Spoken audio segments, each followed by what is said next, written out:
Hello there, thank you for joining us on Coretv News this hour. I am Nifemi Oguntoye.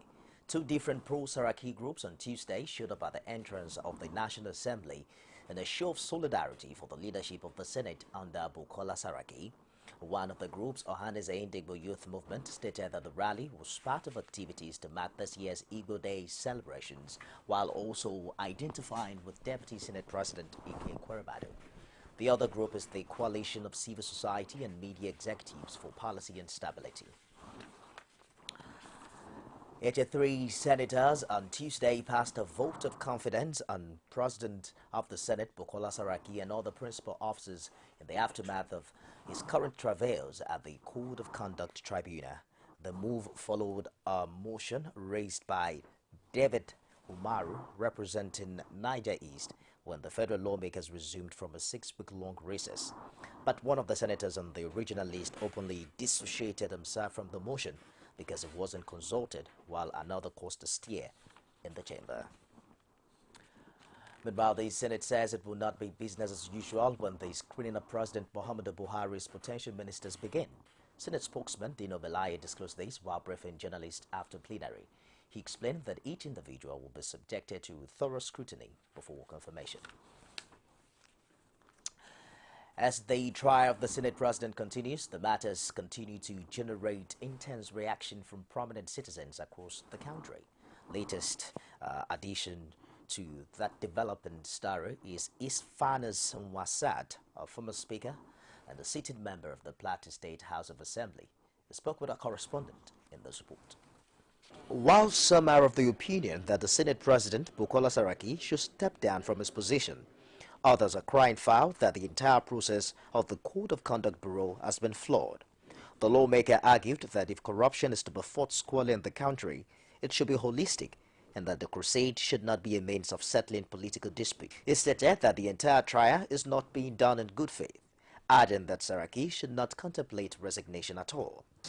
I will advise Saraki to fight on.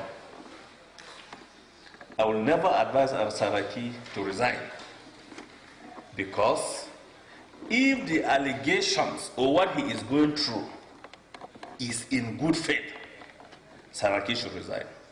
But I can assure you, what Saraki is going through, his persecutors, or those that raise those allegations against him, even if the allegations are true, the allegations are not raised in good faith. The lawmaker, who called on President Buhari to tread carefully in his crusade, argued that those who assisted him to power are men and women of questionable conduct. Therefore, it cannot be said to be free of corruption. The lawmaker, who was speaker during the 6th Assembly in the state, said docking a sitting Senate president for what seems to be a targeted query is a bad omen for the country. In the interest of this country, when I saw Saraki in the dock, tears rolled down from my eyes, because I know we are running into serious problems in this country. We are running into serious problems in this country. Yes, Buhari is fighting corruption. Perfect. That is good. He is a product of corrupt people. Yeah. Who amongst those people that stood for Buhari to emerge, first and foremost, as a candidate of APC, then secondly, as the president of Nigeria, who amongst them is not corrupt? Owasat vows to use the resources at his disposal to stand by the embattled Senate president until found not guilty, because the entire process and those behind the prosecution have not come to equity with clean hands. So what are we talking about? The other day they were saying between 1999 and till date, over 18,000 assets have been declared. It is now that Saraki's declaration is the major issue. Not in good faith. And because of that, wallahi, I will stand with Saraki and all the way. He must fight on. Let's see where this thing will take us to. As the nation awaits October 21 for the continuation of the Senate President's trial at the Court of Conduct Tribunal, it's expected that justice will be duly served.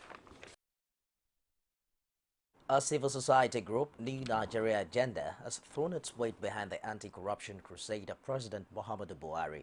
They also want President Buhari to extend the anti-graft war to other sectors of the economy. They say that if this is done, Nigeria will not only be free of corruption, but will be firmly on the path of socio-economic development. The civil rights body made its corruption, as we all know, is the abuse of public resources for personal gains. By resources, we mean not just public funds, but also public institutions and constituted authorities. Since the inauguration of the 8th Assembly of the 8th National Assembly of the Federal Republic of Nigeria, we have witnessed the continued process of seeming influence of certain individuals through by virtue of their close association to power to try and manipulate the freedom to choose as enshrined in our constitution, but rather dictate their wishes and personal gains and personal agendas using the instruments of government. Of what he mentioned, it is the recent travails of the Senate President, Senator Bukola Saraki, who was charged with false declaration of assets. Nigerians have watched in disbelief where a judge accused of corruption is issuing a bench warrant of arrest for another accused, even when his counsel representing him assured the tribunal chairman, that he will present his client in court.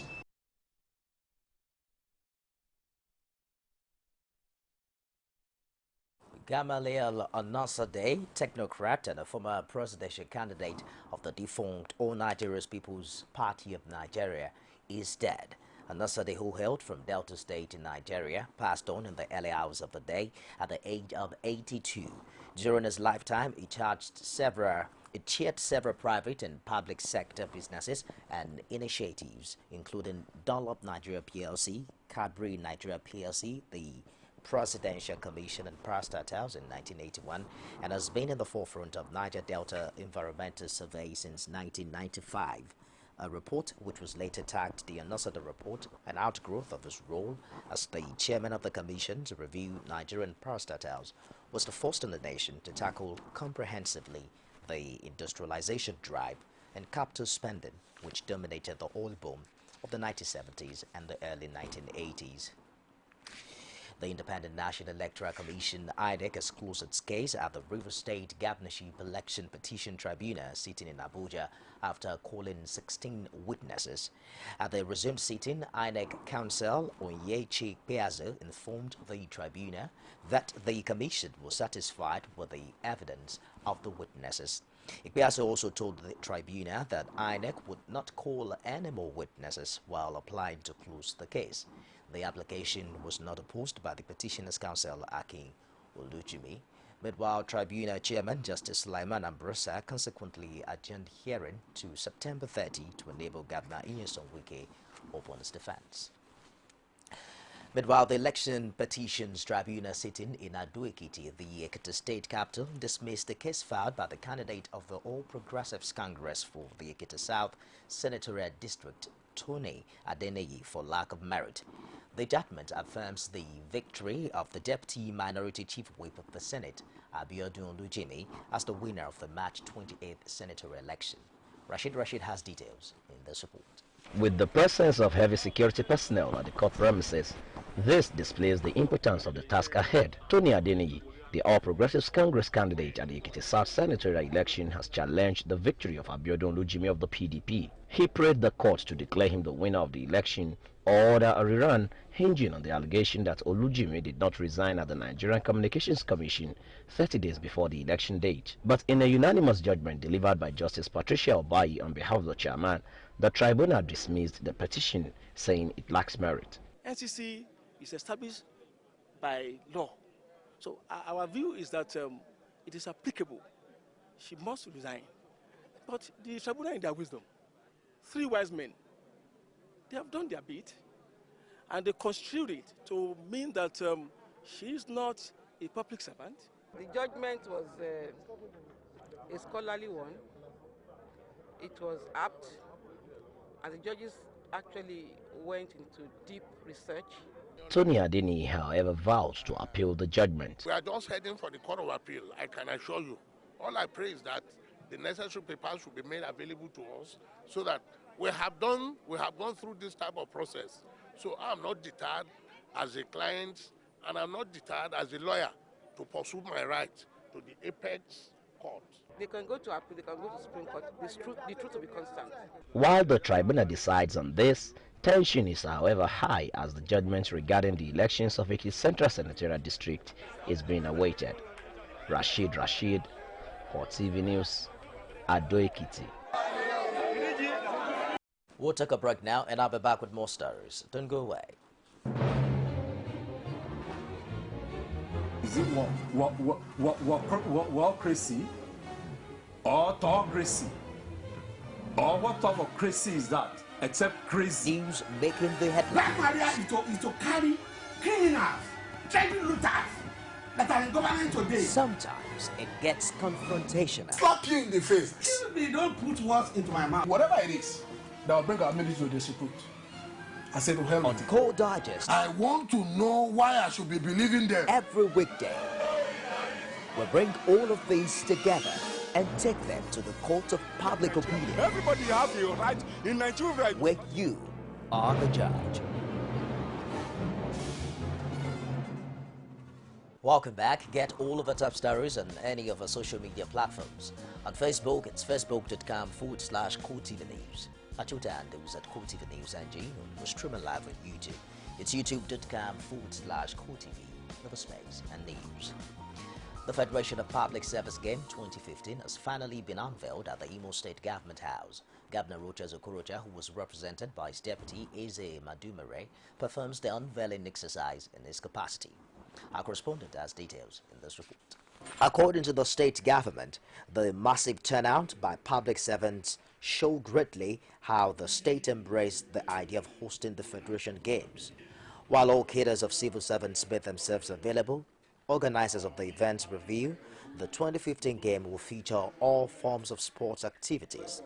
Deputy Governor of Imo State, Eze Madumere, while addressing the audience, spoke on the significance of the event. The vegetable method of keeping the body and the soul properly exercised and prepared for the task of building a bureaucracy that will be strong enough to provide for the nation a sustainable means of building a vegetable society. May I at this juncture urge all participants to maximize the benefit of the game and use the opportunity to create a strong and formidable public service for the nation. Done with a speech, the Deputy Governor unveils the Imo 2015 phase of Federation of Public Service Game. And when the idea was moved to me, that was the sentence I had in mind. I started to ask questions and ask my colleagues across the states. And they briefed me only on that. The last edition of that state was held at Ondo State. And it involved over 120 MPAs from across the nation. Of the public servants of the federal government of Nigeria to sincerely tender our on-behalf appreciation to the government and good people of Imo State for granting us the most rights for the 34th edition of the federal public service in Imo State 2015. While many count down to the day, some are already expressing optimism with the way residents of Imo people and its government embraced the idea. A former secretary to the government of the Federation, Olufalaye, on Monday confessed that his family paid some ransom to his abductors before he was freed on Thursday. He said the kidnappers only freed him after they received payment, adding that he trekked for 15 kilometers before he was picked up by the police in Owo, several kilometers from Akure, the Ondo state capital. The former minister's disclosure has put a lie to the claim by the Nigeria police that no ransom was paid before his release. You recall that after spending 4 days in the kidnappers' den, Falaye, who was on Thursday escorted back home by security operatives, said he slept on the floor for 4 days and trekked several kilometers to get to the hideout, to get away from the hideout of his abductors. As Nigeria prepares to celebrate our 55th anniversary on October the 1st, Kids Alive Foundation, a non-governmental organization, has now put together a forum focused on societal negligence and abandonment with the theme, Our Present War, Which Way Out? Our correspondent, Nato Levari, has details in this report. I'm afraid we'll bring you details of that story later on. Let's take a break now, and I'll be back with updates from outside Nigeria. You can now watch Coretv News live from anywhere in the world on our website, www.coretvnews.com. Click on Live TV on our website and watch us live. And welcome to Coretv Primetime Days. To follow us on Twitter, click on Twitter icon on our website.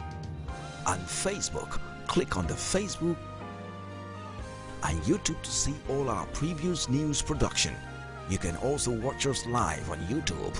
Click Coretv, leave a space, then news. Coretv News, our 24-hour news station.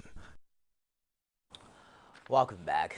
Well, Vladimir Putin, president of Russia, had a meeting with Barack Obama, United States president, on the sidelines of the UN General Assembly. But the meeting and the leaders' speeches at the Assembly also highlighted splits about how to end the Syrian war, where Russia is considering whether to follow the US and its allies in conducting airstrikes against Islamic State targets. Russia said it will be an enormous mistake not to work with Syria's President Bashar al-Assad to tackle IS. However, on Monday, the US and France again insisted that President Assad must go. But in response, Mr. Putin said they aren't citizens of Syria and so should not be involved in choosing the leadership of another country. Russia would conduct airstrikes only if they were approved by the United Nations, according to Putin, while also ruling out Russian troops taking part in the ground operation in Syria. Well, U.S. launches airstrikes on Tuesday as fears rise that control of city would give Taliban a strategic base of operations. Afghanistan has mobilized military reinforcement for a counter-offensive to take back Kunduz, a day after Taliban fighters overrun the strategic northern city in their biggest victory since being toppled from power in 2001. Tuesday's mobilization came as the U.S. carried out its first airstrike on Kunduz, capital of Kunduz province. U.S. Army Colonel Brian Tubers, spokesman for the U.S. and NATO missions in Afghanistan, said the raid was conducted in order to eliminate a threat to the force, though there were no foreign troops left inside the city. U.S. President Barack Obama has announced that more than 50 countries have pledged tens of thousands of new personnel to bolster the UN's overstretched and under-equipped peacekeeping operations. Obama said that about 40,000 new troops and police had been committed to the UN's Blue Helmet operations, which increasingly face hardened armed groups, shortages of hardware, and have been rocked by sex abuse scandals. China's President Xi Jinping made one of the largest pledges, saying his country would establish a permanent 8,000-strong quick deployment force to respond to global crises, and offered $100 million to fund a similar scheme under the African Union. Xi also said China would offer helicopters, other equipment, and provide funding, training, and hardware for 10 mine clearance schemes. Britain committed 250 to 300 troops to the UN mission in South Sudan. Other announcements included drones and a signal communications unit from Pakistan, an infantry battalion, and a helicopter from Italy, and engineering support all personnel from Sri Lanka, Japan, and South Korea. That wraps it up this hour. Thank you for watching. I am Nifemi Oguntoye.